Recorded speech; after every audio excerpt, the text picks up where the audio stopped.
Okay. So, Matthew, thank you for coming in today. So, just kind of reviewing our journey so far. So, I had that first meeting with your parents and understanding what their goals were.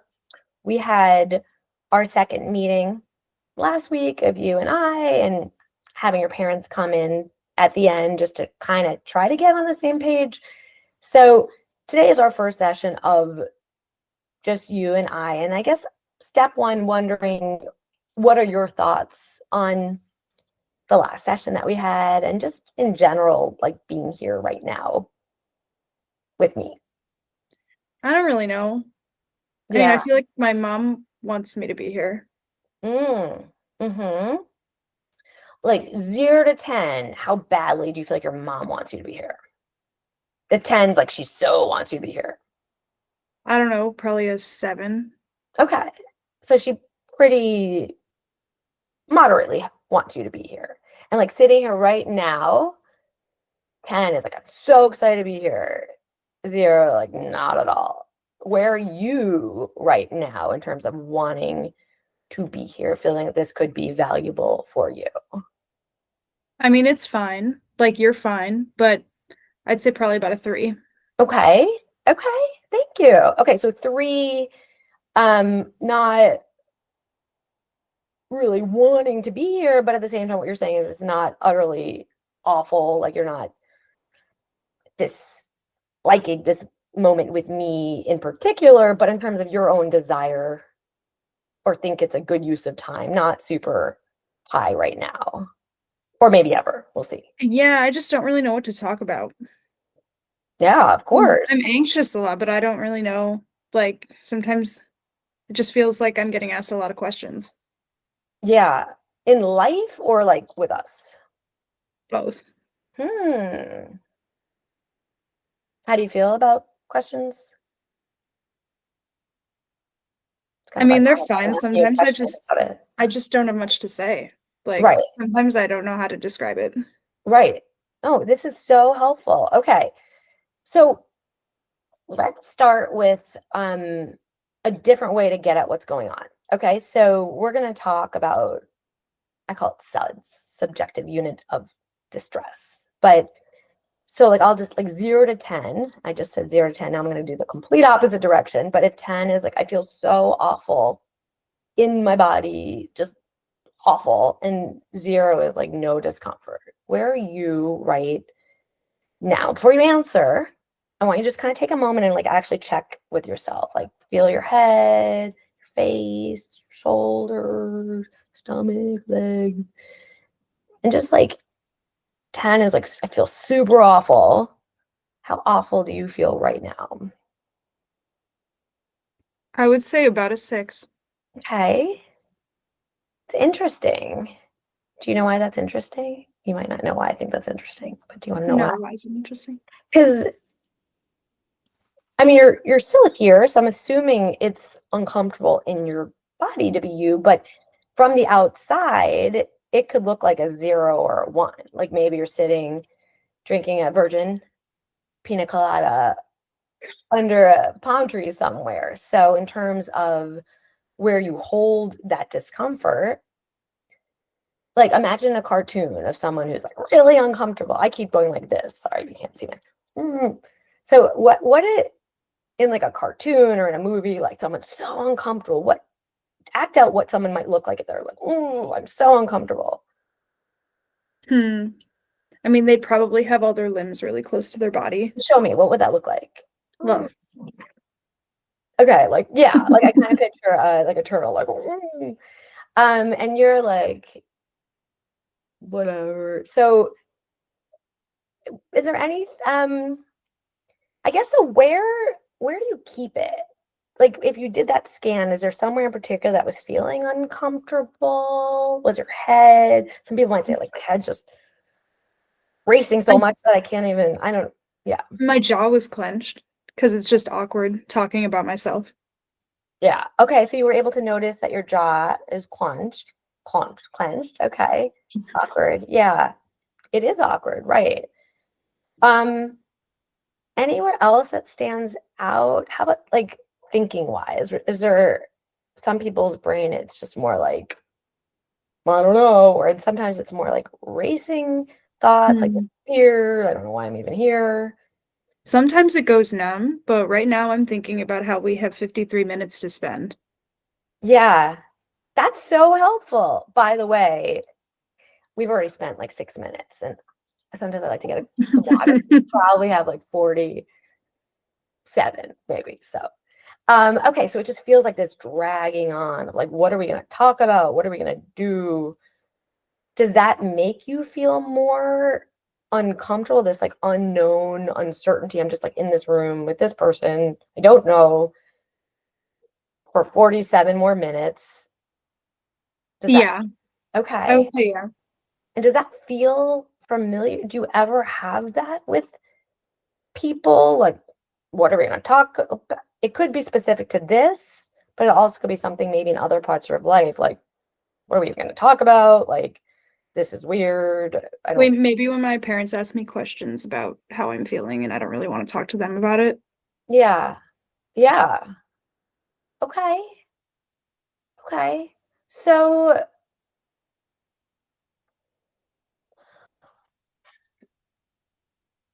just thinking that, like, at the end of the day, nobody can make anyone change but ourselves. Like, we each have to really like put in the work for change, but at the same time, you are 16, so your parents can certainly encourage it as your legal guardians.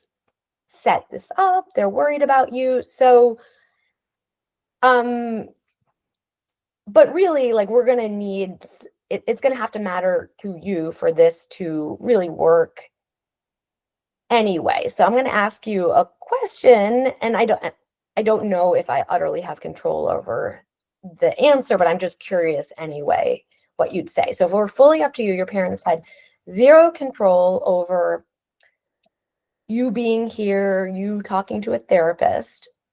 Right now, it's your decision to make. Would you be willing to maybe see what four, I'm just making a number, like 4 sessions would be, and no pressure. I'm not taking any of this personally. Like, I'm just really curious on your own without any influence how you would feel about kind of committing to, like, let me see what, as a starting point, 4 sessions could be like. I don't really know. If you Okay. want to, sure. Okay. So I'm not hearing a definite no. I'm out. It's not a no. Not a no. That's, which is something. So I'm willing to take that, and let's see if we could find a way to make your life better, less uncomfortable. I met with your parents. I know they really care about you. They want the best for you, but I really want to work with you on what we can do for you to make life more fun, better, however you're defining that. And I just want to see if that's something we could figure out and make it worth it for you to do this work. Sure, I guess. Okay, let's see. Okay, so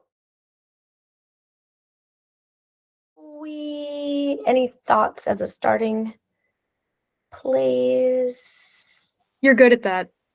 I'm training that muscle, but you're good at that.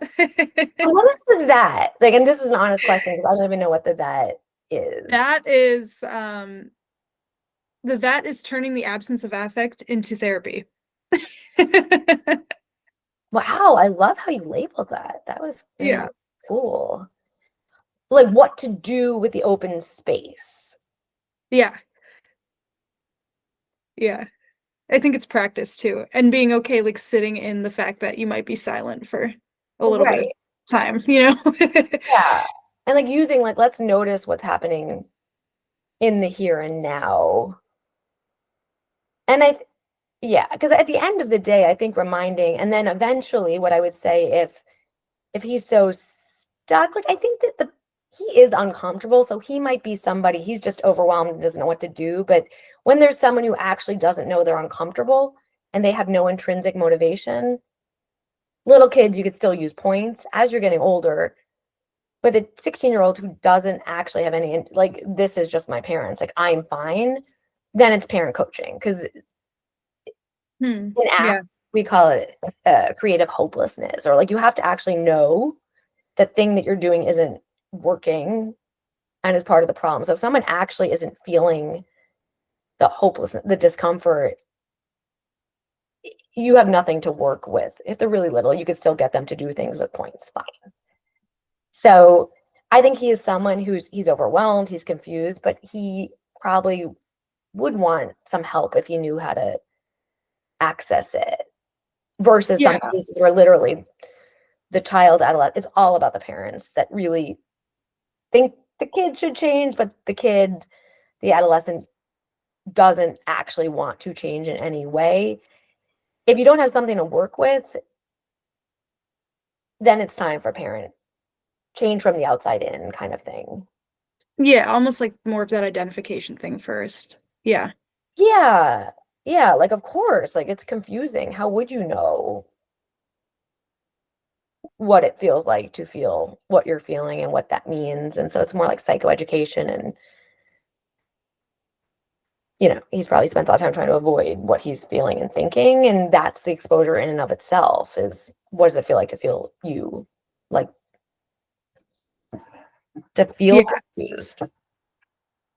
Yeah. Thank you. That was so helpful. Oh, good. I don't anyone else have either questions when that's going to be less likely to work, or suggestions?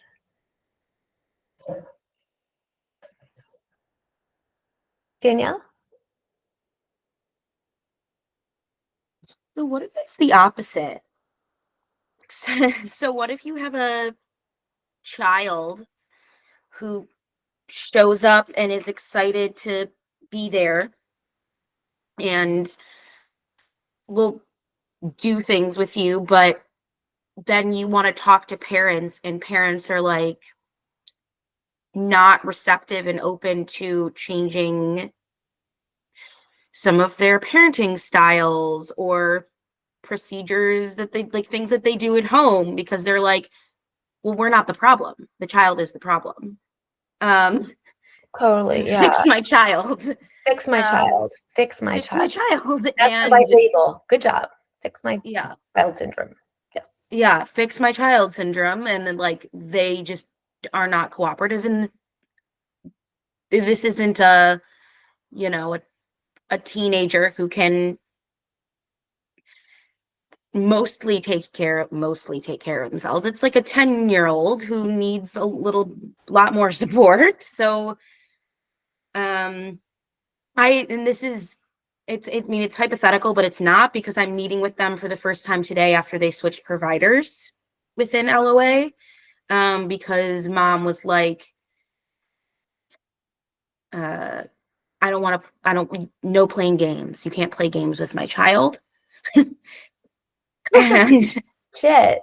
I'm sorry that we did that to you. Sorry. I'm not No, calling no, I'll have out. to look and see I'm not what's gonna put the other person who originally saw him on the spot. They know who they are, and like we talked yesterday, but I'm meeting with them for the first time today, and I'm just like, Oh, you mean with the parents today? I don't know who I'm Okay. meeting with today, because it's not an intake, it's a session, but I haven't done any of the intakes. So and it's virtual, so I'm just kind of like waiting for it to come, and like waiting for some pushback from parent, and like I'm not sure what I'm supposed to do with that. So I guess I would, and I could, I would want to see what's going on. Who is your supervisor? Dr. Yofi. And when were they put on your case? Um Earlier this week. Earlier this week. Like And so, Monday, I like came into the office Monday and just saw that I had a ongoing session.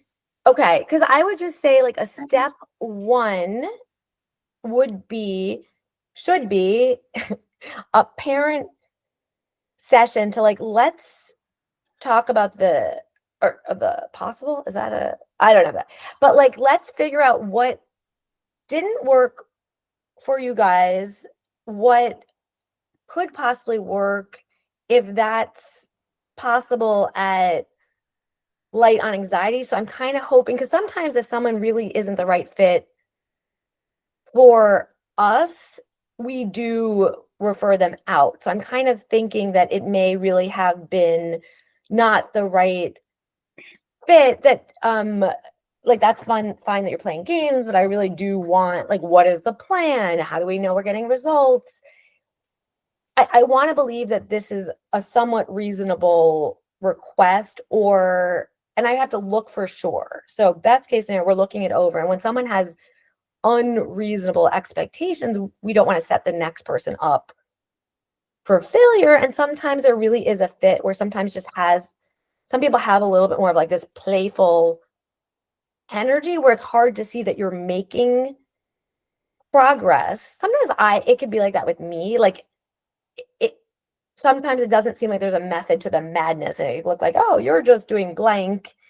And some people are better at being really more clear about like, this is our plan, this is what we covered. I'm getting to the same place, but I kind of do it in a very whimsical way. And so for like certain clients or parents, it could feel unnerving and less clear. So that's a little bit more of a style part too. So I guess I would just say step one, we just want to make sure that the demands aren't completely unrealistic, and they definitely are not the right fit for light on anxiety. So what time is the session today? I'm going to look at this after on my own too. 5 o'clock. Okay, so 5 p.m. But like, we normally do that because sometimes we have to say like, this, you deserve, I don't know. We like to send out clients who aren't, it's just going to continue to not be the right fit. So Yeah. Well, what I was kind of gathering from meeting with this other clinician yesterday was that, like, they're very busy people, which we all are, and they have 2 other kids, and this kid is in a lot of activities, and they don't have a lot of time, and they're not very flexible in terms of like, they showed up 15 minutes late, and then like, you talked with the parent for like, you talked with the child for like 25 minutes, and then the parents for 5 minutes, and then they just ended the session. They're like, yeah, we got to go. So they have these expectations, and they want results, but it doesn't seem like they're willing to put in the time and the effort and the work. And if you say that to them, then it's just like, not the right fit, new provider. So that's what I'm a little worried about, is like meeting with them today and just being like, I would say the same thing as this other provider did. Like, they laid out for me what they kind of talked about, their style, what they did, where they did a little bit of like gentle pushback, and it was just like, and I would take the same approach. So, or something quite similar. I think sometimes we could go in with assumptions and a hypothesis, but sometimes we could also be surprised that it could also go it could not go differently, or it can go differently, and we just sort of have to see some of that. So what I would say is, and I'm just looking right now, therapy. Okay, so 10-year-old. I think you just saw the no play therapy note. Yeah, I just saw that as like the note name. As the note header. Okay, so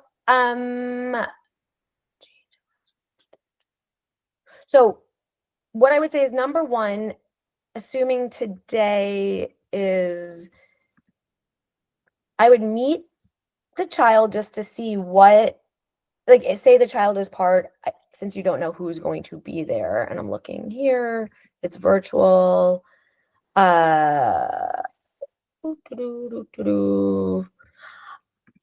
would sort of like tell the parents, if they're not there today, let's say they just stick the kid in front of the computer and they're not there, I would email them after or through the portal. What we need to do as a next step is have a parent-only meeting to review progress to date or lack thereof, to review your goals. I could talk through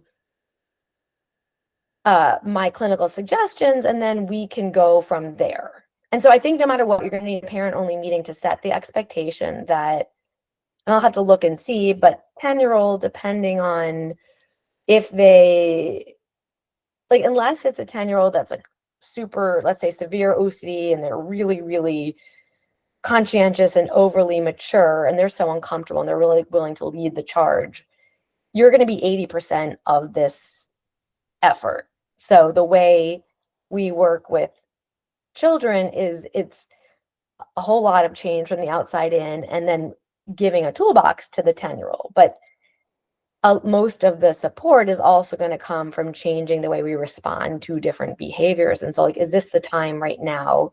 Do you have the time to be part of this? And that's okay if you don't. It just might, we don't want to set this up for disappointment for anyone where it's not going to work and then you're frustrated. So we could just assume that for every session, you're going to be there for half of it.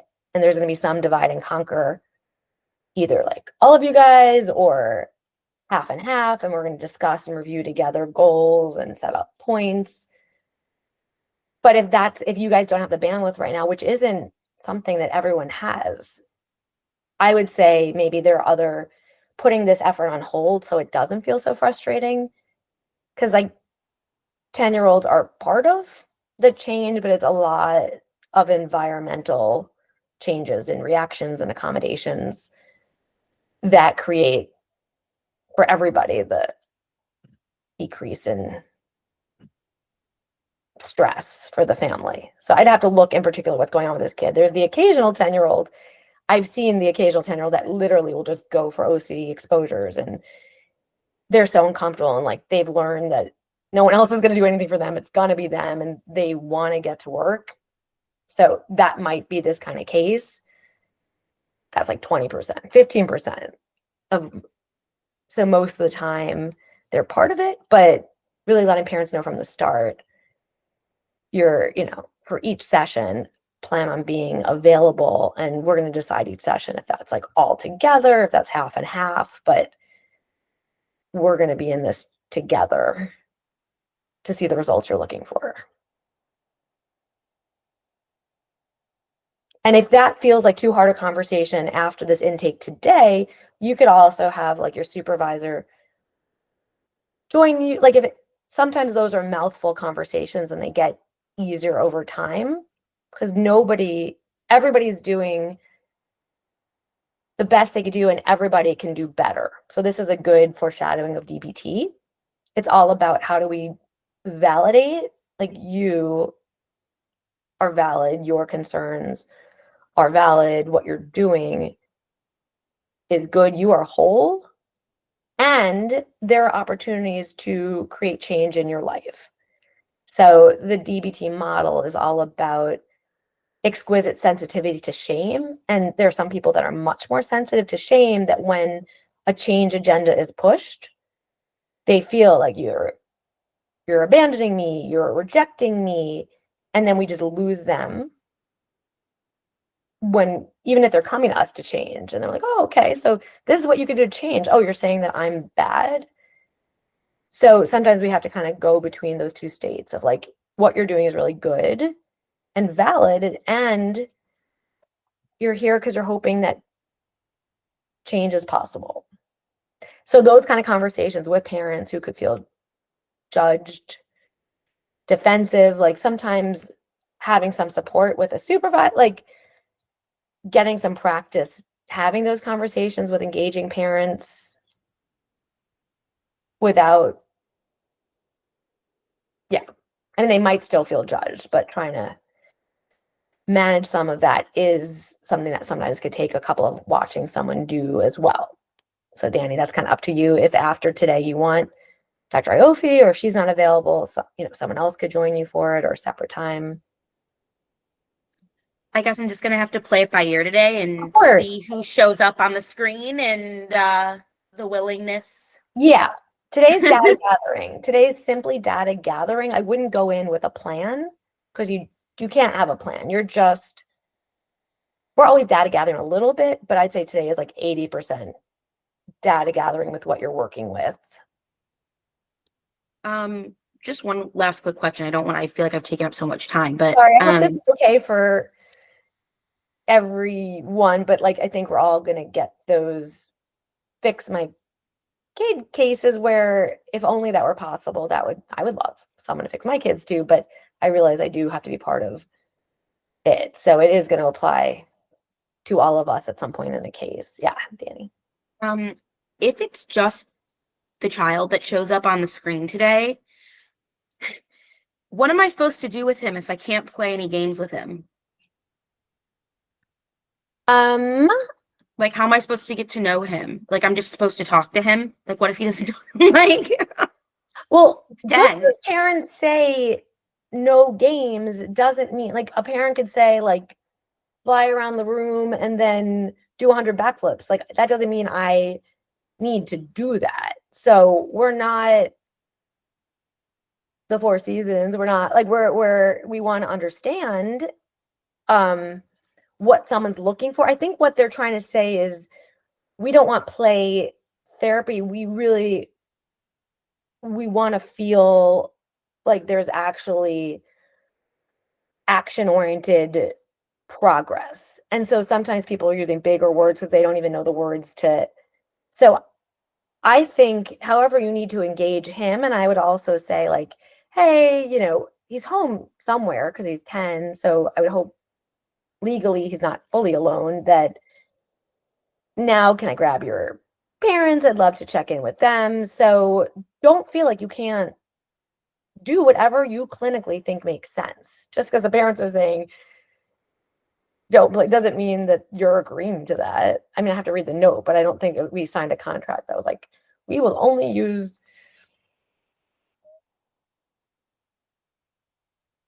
lecture-oriented treatment. Like, I think that's just data that the parents are saying that doesn't mean we have to listen. Okay. I would talk about that in the parent session after today. Okay, cool. Thank you. I'm sorry if that felt like you therefore like needed to do that, like engage a 10-year-old without play. Yeah. Okay. I'm sorry. So I can still. Oh, Yeah, I well, like they like specifically called and were like, no play there, no playing games, and I was just like, and there was like, so I was just like, okay, all right. Yeah, like I won't see an adult if that was something I had to abide by. I don't want to see an adult if I can't play my way through anxiety. Like I don't want to. I'm never signing up for that. I don't care the age of anyone because that's the point. Like, how do we?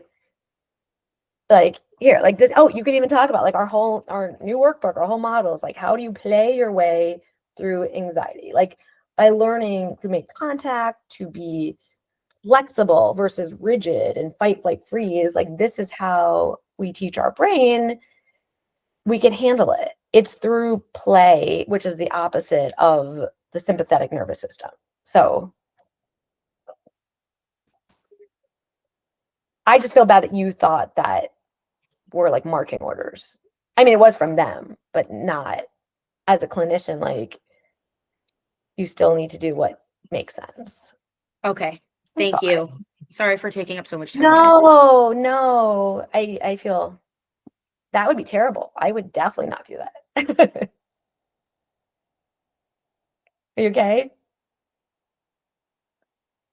Yeah, I'm okay. I'm just you threw a lot at me and like, but we, a bunch of different scenarios, options. So now I'm just kind of like have all of these on the back burner and I'm just going to see. I think just be curious what happens today. All you need to do is be curious and just use your clinical wise mind to just navigate that. And then after review with Dr. Iofi, no matter what, 100% you need a parent only session to review the treatment plan, expectations, this pivot. So it's just a question of if you're going to do that alone or with somebody, but no matter what, after today, that you need to level set with them. Yeah. Okay. Thank you. Okay. It was DBT like though. We're doing DBT.